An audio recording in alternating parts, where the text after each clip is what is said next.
Have you ever heard of a tree falling and then pulling itself back upright? Well, me either, until this week. Before I show you the video footage from our security cameras that shows this tree, a 40-foot hemlock, miraculously uprighting itself, let me give you the backstory.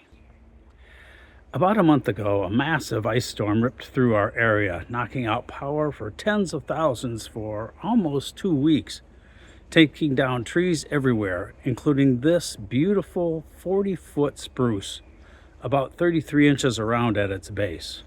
Here's the footage I took a couple days after the storm when I was surveying the damage. We can clearly see it fell onto the barn, pulling the root ball up with it.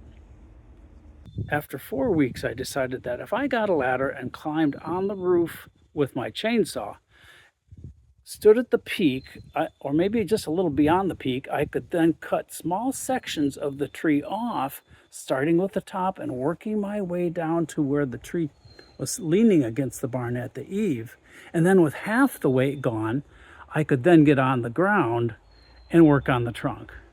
Now, I know that sounds like it would nominate me for a Darwin Award, but especially when you consider the fact that half of the tree was hanging over the barn and half of that would be over my head, requiring me to raise the chainsaw at arm's length while I'm standing on a pitched roof.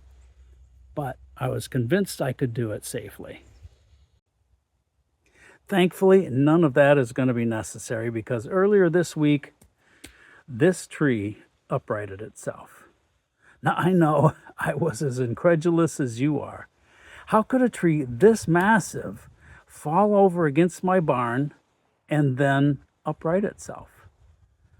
All I can say is God must have pushed it.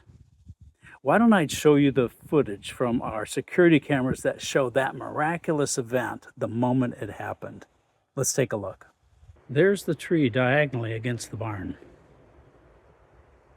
3, 2, 1, and up she goes. And it's been upright ever since. Now let's zoom in and watch again. 3, 2, 1. No, even a little closer.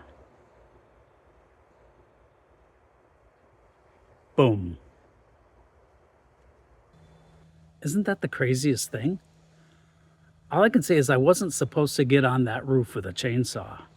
I thought about dismissing it as a freak gust of wind, but a tree that tall, weighing about 400 pounds? And if it was a freak gust of wind, why are all of the other trees in this forest that the ice storm caused to lean still leaning? Well, the answer to me is obvious. I either needed to see God's awesome power or I needed to be saved from myself.